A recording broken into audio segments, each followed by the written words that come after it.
Shalom, jemaat GBI Wali Kukun yang dikasih Tuhan dan mengasihi Tuhan. Selamat hari Minggu, dan kita bersyukur untuk minggu pagi ini kalau kita bisa jumpa mendengar firman Tuhan dalam renungan minggu. Meskipun secara online, kita bersyukur untuk apapun yang Allah izinkan terjadi dalam kehidupan setiap kita.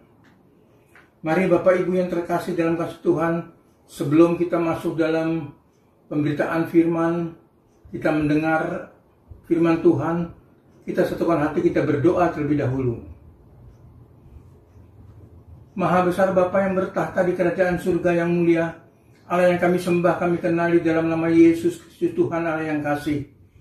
Kami bersyukur Bapa karena kasih Tuhan, kami ada seperti kami ada. Dan kami bersyukur kalau kami pagi hari ini boleh mendengar firman Tuhan, adalah anugerah yang luar biasa. Kami adalah orang-orang yang diberkati Tuhan karena boleh mendengar firman Tuhan. Bapak, berkati setiap kami yang mendengar firman Tuhan. Berkati Bapak untuk hamba-Mu yang menyampaikan firman Tuhan, dan berkati firman-Mu sendiri Bapak. Terima kasih Bapak di surga, Allah yang baik. Kami bersyukur untuk apapun yang Bapak nyatakan bagi setiap kami. Kami mau sambut berkat firman Tuhan di dalam nama Yesus. Amin. Bapak Ibu yang terkasih dalam kasih Tuhan, Alkitab mencatat berbahagialah Bapak Ibu Saudara yang bisa mendengar firman.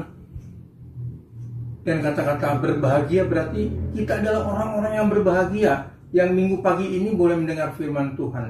Dan sebentar firman Tuhan akan saya bagikan bagi Bapak Ibu Saudara yang terkasih.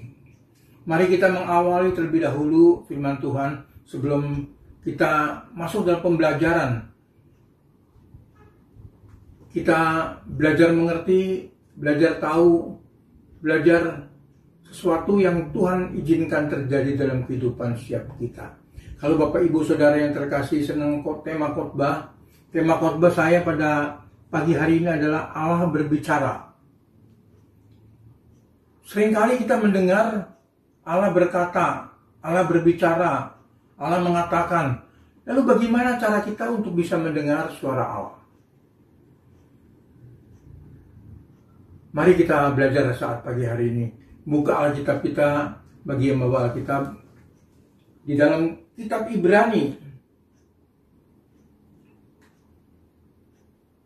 Pasal yang pertama, ayat yang pertama sampai ayat yang keempat. Demikian bunyi firman Tuhan. Allah berfirman dengan perantaraan anaknya. Setelah pada zaman dahulu Allah berulang kali dan dalam berbagai cara berbicara kepada nenek moyang kita dengan perantaraan nabi-nabi, maka pada zaman akhir ini Ia telah berbicara kepada kita dengan perantaraan anaknya yang telah Ia tetapkan sebagai yang berhak menerima segala yang ada. Oleh Dia Allah telah menjadikan alam semesta. Ia adalah cahaya kemuliaan Allah dan gambar wujud Allah, dan menopang segala yang ada dengan firman-Nya yang penuh kekuasaan. Dan setelah Ia selesai mengadakan penyucian dosa, Ia duduk di sebelah kanan yang maha besar, di tempat yang tinggi, jauh lebih tinggi daripada malaikat-malaikat, sama seperti nama yang dikaruniakan kepadanya, jauh lebih indah dari apa yang nama mereka. Amin. Nah, kita mencatat, berbahagialah Bapak Ibu Saudara dan saya. Seperti tadi yang saya katakan, kita adalah orang-orang yang sangat berbahagia. Dan saya percaya setiap kata-kata firman Tuhan yang keluar dari mulut hamba-Nya tidak akan kembali dengan sia-sia. Mari kita belajar pagi hari ini bagaimana cara kita mengerti Allah berbicara kepada setiap anak-anak ketebusannya. Sungguh Allah sangat menghendaki supaya Bapak Ibu Saudara itu mengerti apa yang menjadi rencana dan rancang dari Allah yang akan terjadi, supaya Bapak Ibu Saudara dan saya menikmati. Dikatakan di sini, Allah berbicara melalui firman-Nya. Kalau dulu Allah berbicara melalui nabi-nabinya. Mungkin Bapak Ibu Saudara masih ingat, kita percaya dengan Alkitab, di mana Sodom dan Gomora akan dihancurkan, ia berbicara kepada anak kesayangannya yaitu Abraham. Dia beritakan, dia bocorkan bahwa dia akan menghancurkan Sodom dan Gomora. Demikian juga waktu Allah akan menghadirkan air banjir besar selama 40 hari, Allah bocorkan hal itu kepada Nuh. Dan banyak hal-hal yang lain yang Allah senantiasa berbicara kepada nabi-nabinya. Tetapi di zaman sekarang ini, Allah berbicara kepada kita, kepada saudara-saudara dan saya melalui anaknya, yaitu Sang Firman. Ini penting sekali. Ia adalah cahaya kemuliaan Allah. Karena Yesus adalah cahaya kemuliaan Allah dan gambar wujud Allah dan menopang segala yang ada dengan firman-Nya yang penuh kekuasaan, dan setelah ia selesai mengadakan penyucian dosa, ia duduk di sebelah kanan yang maha besar di tempat yang maha tinggi. Jadi melalui firman-Nya Allah mau berbicara dengan anak-anak ketebusannya. Dan ini yang menjadi kesukaan dari Yesus sendiri. Yesus senantiasa dengar-dengaran apa yang Bapa katakan, dan Yesus senantiasa membocorkan apa-apa yang biar Bapak, Ibu, Saudara, dan saya mengerti. Jadi hendaklah Bapak, Ibu, Saudara, dan saya kita bisa mempunyai suatu kebiasaan atau mempunyai suatu kegemaran, yaitu membaca firman Tuhan. Melalui firman-Nya ia akan mengungkapkan kasih-Nya. Ini penting sekali Bapak, Ibu, Saudara yang terkasih. Sebetulnya Allah mengasihi umat-umat ketebusannya. Dan Allah mau berbicara dengan kasih-Nya melalui semua apa yang menjadi pergumulan dari anak-anak ketebusannya itu. Jadi yang pertama saya catat di sini, lewat firman-Nya kita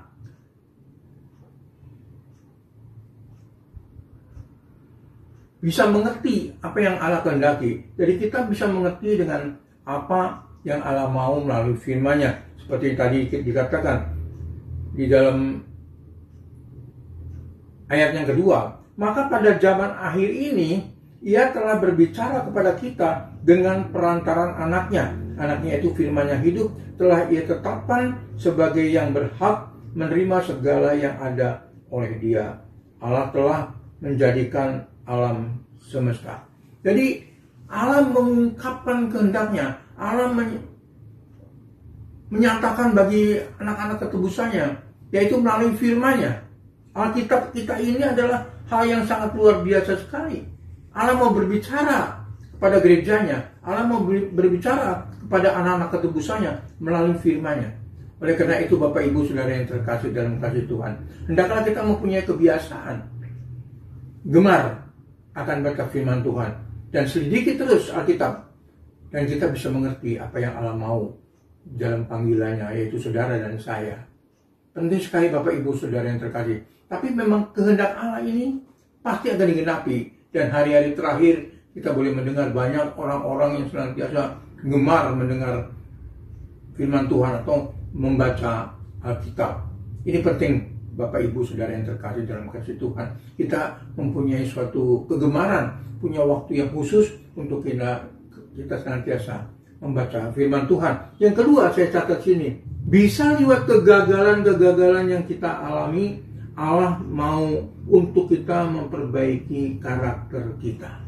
Jadi Allah kadang-kadang izinkan kita mengalami suatu kegagalan, baik dalam upaya kita bekerja, baik dalam upaya apapun. Allah akan mendidik saudara dan saya, supaya saudara dan saya itu makin mengerti apa yang Allah kehendaki dan pembelajaran. Jadi Allah berbicara melalui keadaan kegagalan-kegagalan yang senantiasa Allah izinkan bagi Bapak, Ibu, Saudara yang terkasih dalam kasih Tuhan. Ini penting sekali. Jadi waktu kita mengalami suatu pergumulan, waktu kita mengalami suatu kegagalan, jangan kita berhenti langsung mundur, tapi kita tetap bangkit, tetap kita berdiri di atas iman, tetap kita senantiasa setia pada firman Tuhan, dan melalui kegagalan itu kita belajar. Kenapa kita gagal? Bagaimana kita memperbaiki? Karena firman Tuhan mengatakan, kalau Allah izinkan terjadi, kita tidak mungkin sampai jatuh tergeletak. Kita ada kesempatan untuk bangkit, dan kita akan kembali senantiasa maju, masuk dalam suatu pergumulan yang kita mau. Masuk dalam pergumulan kembali seperti orang berlari, masuk dalam satu gelanggang. Kita senantiasa belajar segala macam kegagalan itu. Jadi Allah izinkan terjadi, Allah berbicara kepada kita melalui kegagalan. Jadi jangan sampai kegagalan itu merupakan suatu hal yang mematahkan semangat kita untuk maju terus, dan kita belajar dari kegagalan itu. Dan yang ketiga yang saya catat di sini, melalui keadaan sekitar kita untuk kita memperkuat iman percaya kita. Jadi iman kita itu akan dikuatkan dengan apa yang terjadi di alam sekitar kita. Ambil contoh pada hari-hari terakhir seperti ini, terjadi pandemi virus corona. Kadang-kadang banyak di antara kita bertanya, kenapa Tuhan kok izinkan terjadi? Katanya Tuhan kasih. Kenapa virus corona itu bisa ada di sekitar kita? Bahkan banyak hamba Tuhan yang meninggal gara-gara terpapar oleh virus corona. Ini penting sekali kita renungkan. Pasti Allah punya maksud, pasti Allah punya rencana, pasti Allah punya kehendak. Dan kalau kita boleh mengerti, kalau kita boleh dengar, kita boleh melihat berapa banyak orang bertobat gara-gara virus corona. Yang terjadi di Tiongkok luar biasa sekali pembangunan rohani. Di Pakistan, di India, di mana-mana terjadi kebangunan rohani yang luar biasa sekali. Mereka tidak punya daya, mereka tidak punya upaya. Mereka takut akan terpapar atau terjangkit virus corona. Satu-satunya cara hanya dia berserah kepada Yesus. Hanya dia memanggil Yesus sebagai Tuhan dan Juru Selamatnya. Dan tinggalkan agama-agama yang lama. Dia menjadi orang-orang yang percaya kepada Yesus. Atau menjadi orang-orang Kristen. Jadi kejadian-kejadian apa yang Tuhan izinkan di dalam lingkungan kita, pasti Allah punya maksud. Saya percaya melalui peristiwa pandemi virus corona akan terjadi sesuatu yang dahsyat yang Allah akan lakukan. Banyak orang berbicara itu tanda-tanda akhir zaman. Itu saya kesampingkan. Tetapi bukti nyata melalui virus corona Allah bekerja dengan luar biasa. Di saat anak-anak ketebusannya tidak mampu untuk memberitakan Injil sampai ke tanah-tanah Timur Tengah, di daerah Arab terjadi suatu kegerakan yang luar biasa. Nah inilah bukti-buktinya kita harus melihat tanda-tanda di dalam lingkungan kita. Allah berbicara bagi saudara dan saya melalui kejadian yang ada di lingkungan. Dan hari-hari terakhir kita boleh melihat musibah terjadi di mana-mana. Banjir, badai, topan. Nah ini menjadi tanda-tanda apa yang akan terjadi. Dan banyak para penilik atau bahkan dikatakan sebagai para peramal, ini akan terjadi kedatangan Yesus untuk kali yang kedua. Nah kita terserah. Tapi yang jelas kita tetap berpegang pada firman Tuhan. Setelah Antikris duduk di bait suci Allah, terjadi peperangan, terjadi kelaparan, terjadi penistaan, baru datang si pendurhaka, yaitu Antikristus. Kita tetap percaya apapun yang terjadi, tanda-tanda yang Tuhan izinkan di sekitar kita, itu adalah gambaran Allah berbicara bagi kita untuk kita makin lebih hati-hati, makin waspada, dan makin bertambah iman percaya kita kepada Yesus sebagai Tuhan dan Juru Selamat kita. Dan yang terakhir, yang keempat, lewat akal sehat kita, Allah mau kita ini selalu naik. Jadi Allah menghendaki supaya anak-anaknya itu naik terus. Naik. Bahkan dikatakan kita ini bukan menjadi ekor tapi menjadi kepala. Kita amini untuk hal itu. Jadi melalui peristiwa, melalui apapun, kita akan menjadi pribadi-pribadi yang naik. Jadi kita bersyukur punya Allah yang begitu peduli sekali. Kita bersyukur punya Allah yang mau berbicara kepada anak-anaknya. Melalui firman-Nya, Allah berbicara. Melalui tanda-tanda di seputarnya. Melalui keadaan-keadaan sekitar kita. Lewat akal sehat, kita bangkitkan iman percaya kita. Kita tetap percaya bahwa kita akan menjadi kepala bukan menjadi ekor. Demikian renungan yang singkat ini biar menjadi berkat bagi Bapak Ibu Saudara sekalian. Dan banyak membacalah firman Tuhan. Banyak mendengar firman Tuhan.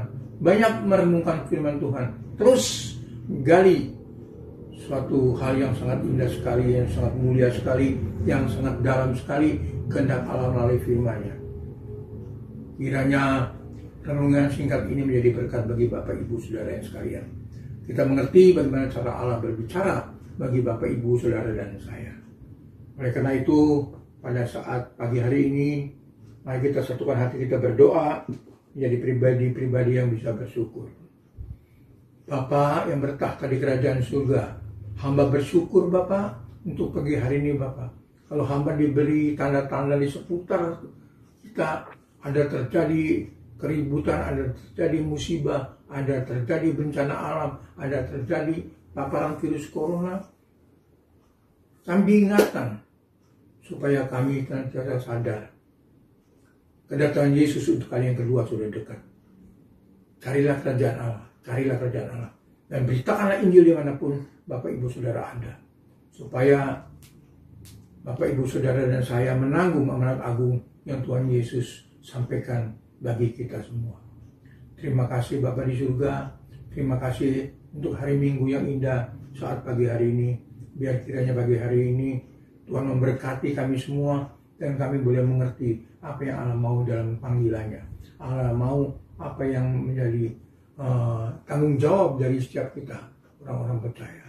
Kami berdoa buat yang sakit, biar kiranya Tuhan di dalam nama Yesus, oleh kuasa bilur-bilur Yesus, yang sakit kau sembuhkan, yang susah kau hibur Bapak, yang kekurangan kau cukupi. Bapak, kami berdoa Bapak buat mereka yang sedang biasa ada kesulitan dalam dagang. Berkati Bapak, berkati. Jernihkan pikirannya Bapak, jernihkan hatinya Bapak.